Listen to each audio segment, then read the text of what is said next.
Hello friends, इस video के अंदर हम बात करेंगे मझगांव डॉक शिपयार्ड लिमिटेड के आईपीओ के बारे में। देखिएगा 1934 में बनी हुई ये शिपयार्ड कंपनी है जो है मिनिस्ट्री ऑफ डिफेंस के तहत काम करती है। और जिस तरीके से सबमरीन का जो बिज़नेस है वो आप ये कह सकते हैं कि एक स्पेशलाइज्ड बिजनेस है और ये डिफरेंट टाइप्स की जो शिप्स हैं वो बनाते हैं।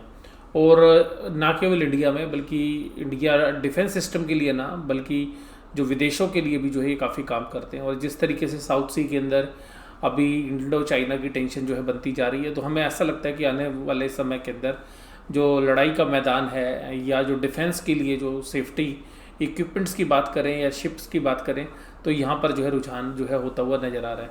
तो ये वास्तव में एक ऐसा सेगमेंट है जहाँ पर कि कुछ ही प्लेयर्स हैं और ज़्यादातर प्लेयर्स जो हैं यहाँ पे बर्बाद हो चुके हैं। जैसे आप लोग जानते होंगे कि कुछ कंपनियाँ इस सेक्टर के अंदर ऐसी रही जिन्होंने की पूरी वेल्थ जो है बर्बाद की, जिसके अंदर मैं कुछ कंपनीज़ के नाम बताता हूँ, जिसमें से एक कंपनी का नाम है एवीजी शिपयार्ड। आज से 8-7 साल पहले अगर आप देखते तो बहुत ही बेहतरीन कंपनी थी वो, बहुत ही बेहतरीन वैल्यूएशंस उसको मिलते थे। ऐसी एक कंपनी थी भारतीय शिपयार्ड, वो भी ख़त्म हो गई, ये भी ख़त्म हो गई। उसके बाद एक कंपनी अनिल अंबानी ग्रुप की कंपनी है जो पहले पीपावाव शिपयार्ड के नाम से जानी जाती थी, अब वो रिलायंस नेवल इंजीनियरिंग लिमिटेड के नाम से जानी जाती है। वहाँ भी पैसे बर्बाद हुए। तो इस सेक्टर के अंदर निवेश करने से पहले जो है ये डर लगता है कि क्या ये कहीं प्राइवेट प्लेस की तरह यहाँ पे वेल्थ बनेगी या नहीं बनेगी। इसी तरीके से अगर कोचिन शिपयार्ड के आईपीओ के बारे में भी बात करें तो कोचिन शिपयार्ड की जो कंपनी वो बेहतरीन तरीके से जो परफॉर्म कर रही है, बहुत बेहतरीन रिटर्न ऑन इक्विटी है। और इसी तरीके से अगर आप देखें तो गवर्नमेंट ऑफ इंडिया की जो कोचिन शिपयार्ड्स के अंदर अगर शेयर होल्डर्स के एंगल से बात करें तो डिविडेंड यील्ड तो बहुत बढ़िया है, लेकिन जो है शेयर एप्रिसिएशन जो है वो नहीं मिला शेयर होल्डर्स को।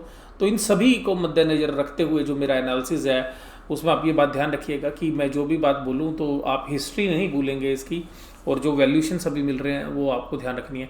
हालांकि ये जो कंपनियाँ इन सेक्टर्स के अंदर ये जितनी भी कंपनीज बताई उन सब में बड़ी कंपनी है, यूनिक कंपनी है, और डिज़ाइन इंजीनियरिंग या टेक्नोलॉजी के मामले में ये बेहतर है उन सभी प्लेयर से जो मैंने भी आपके साथ बताया।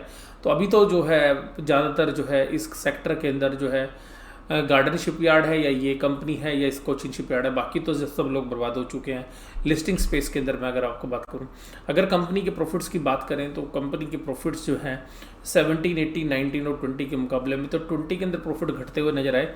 नहीं तो ये जो प्रॉफिट्स हैं आप देखिएगा 17 में करीबन 600 करोड़ के आसपास के प्रॉफिट होते थे कंपनी के, जो भी घटते घटते 477 करोड़ हो गए। लेकिन ये बिजनेस के अंदर जो है उठापटक जो है रहती है, बट एक स्टेबल तरीके की जो है रेवेन्यूज़ बिजनेस के अंदर आपको देखने के लिए मिलते हैं। तो करीबन आप देखिएगा इसके अंदर जो रेवेन्यूज़ के फिगर्स को आप देखेंगे तो रेवेन्यूज़ के फिगर बहुत अच्छे हैं। करीबन 5,000 करोड़ से ऊपर की जो है ये रेवेन्यू जनरेट करते हैं, और उसमें करीबन 10% का जो मार्जिन है वो इनको मिलता है।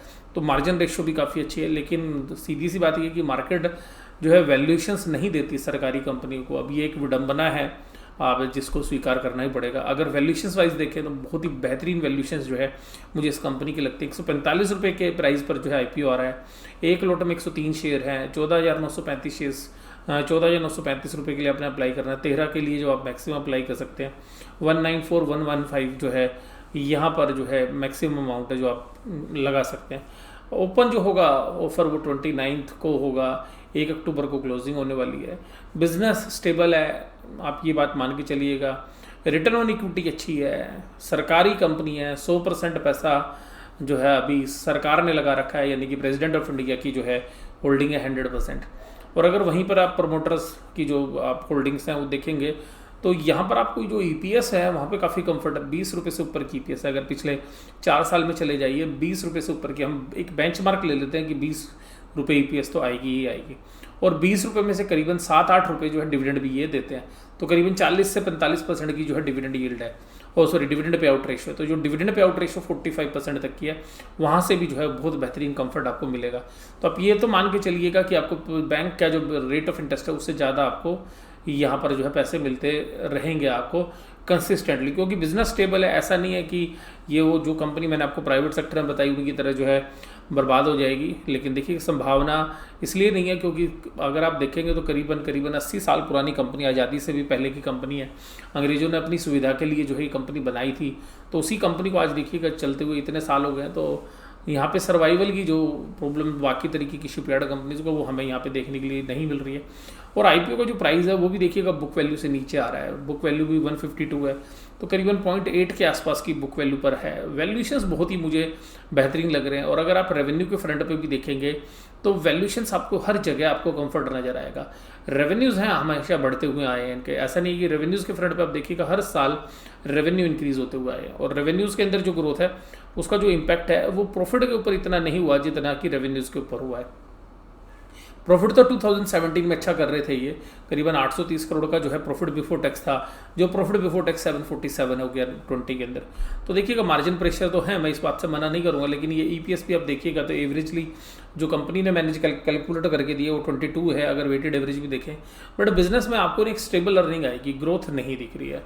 और अगर आज कोचिन शिपयार्ड की भी बात करोगे तो वो भी करीबन 7-8 की पी रेशियो पर जो है शेयर ट्रेड कर रहा है। तो अगर वहाँ पर अगर हम वैल्यूशंस को देखें तो इतनी ही वैल्यूशंस अगर इसके हिसाब से यहाँ पे शेयर्स को जो है लिस्ट कराया जा सकता था तो करीबन 150-160 रुपये तक के प्राइजेस इस शेयर्स के अंदर आ सकते हैं। वहाँ से बुक वैल्यू का भी कंफर्ट है। तो मुझे लगता है 20 से 30% के जो हैं लिस्टिंग गेन यहाँ पे बन सकते हैं। डाउन साइड शायद इसमें नहीं होगी ज़्यादा, क्योंकि lower P valuations, higher dividend yield, ये सब चीज़ें इंडिकेट करती हैं कि यहाँ पर जो है पैसा बनेगा, लेकिन बहुत ज़्यादा पैसा आप नहीं उम्मीद कर सकते। बट मुझे ऐसा लगता है कि अगर आईपीओ में आपको शेयर्स मिलता है तो 15 से 20% पैसा बड़े आराम से जो है बन सकता है। और अगर मार्केट में गिरावट भी आती है तो उसका, जैसा मैंने आपको यूटीआई के एनालिसिस में बोला था, उतना यहाँ पर मुझे वीकनेस नहीं लगती है, क्योंकि अगर इसमें मार्केट गिर भी गई तो 5-7% का जो है हेरफेर हो सकता है। तो मुझे ऐसा लगता है कि इसे शेयर्स के अंदर जो है अप्लाई किया जा सकता है। और क्योंकि गवर्नमेंट कंपनी है तो आप जो भी अप्लाई करें वो ये बात ध्यान रखते हुए करें कि आप जो है लिमिटेड लॉट्स के अंदर ही अप्लाई करें, अगर आपको मार्केट के रिस्क लगता है कि मार्केट में जो है गिरावट आ सकती है। डिविडेंड की बात मैं आपको इसलिए कर रहा हूँ कि अगर आप डिविडेंड के पैरामीटर्स को देखेंगे तो कंपनी, क्योंकि अगर आप गवर्नमेंट कंपनी का एनालिसिस कर रहे हैं तो आप डिविडेंड को नहीं भूल सकते। तो देखिएगा डिविडेंड आपका 80 रुपये था 2017 में, लेकिन शेयर की वैल्यू जब फेस वैल्यू 100 रुपये थी तो 8 रुपये मान लीजिएगा। 18 में 10 रुपये, 19 में कम दिया डिविडेंड 4.5 रुपये, 2020 के अंदर डिविडेंड मिला 10 रुपये। तो आप मान के चलिएगा कि आपको 10 रुपये का डिविडेंड मिल रहा है आपको आईपीओ प्राइस पे। तो अगर आईपीओ प्राइस पे 10 रुपये का डिविडेंड मिलेगा तो 6% का डिविडेंड यील्ड, कम से कम 6% का डिविडेंड यील्ड तो आपको बनना ही है। तो इन सभी पैरामीटर्स को अगर हम ध्यान से देखें तो मुझे ऐसा लगता है कि इसी शेयर्स में लिस्टिंग गेन के लिए भी लगाया जा सकता है। और लिस्टिंग पे अगर गेन ना भी मिले, मान लेते हैं कि उस समय मार्केट कंडीशंस खराब होंगी, तो मार्केट जैसे सही होगी तो 20% तक का जो है प्रॉफिट बन सकता है। लेकिन स्टॉक मार्केट है, कोई भी निवेश करने से पहले अपने फाइनेंशियल एडवाइजर सलाह लीजिएगा।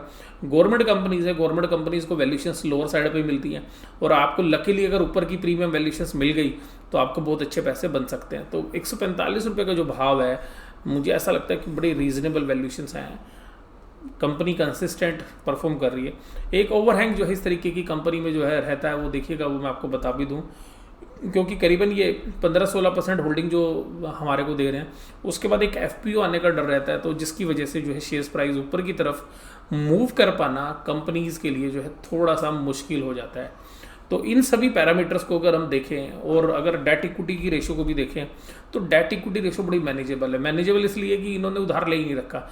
जो भी लाइबिलिटीज़ है इनके पास, वो सब या तो एम्प्लॉय से रिलेटेड है या कॉन्ट्रैक्ट से रिलेटेड है। तो इस तरीके की जो लाइबिलिटीज़ हैं वो इनकी बैलेंस शीट के अंदर आपको साफ नज़र आती है। लेकिन देखिएगा, जो मैं आपको बात यही बोल रहा हूँ कि जो रिस्क है वो यही है कि पब्लिक सेक्टर कंपनी की वैल्यूशंस लोअर साइड मिलती है। दूसरी बात ये है कि ये जो शिप बिल्डिंग इंडस्ट्री है, इसके अंदर जो ग्रोथ है वो वास्तव में गवर्नमेंट की पॉलिसीज से ज़्यादा डिपेंड करती है।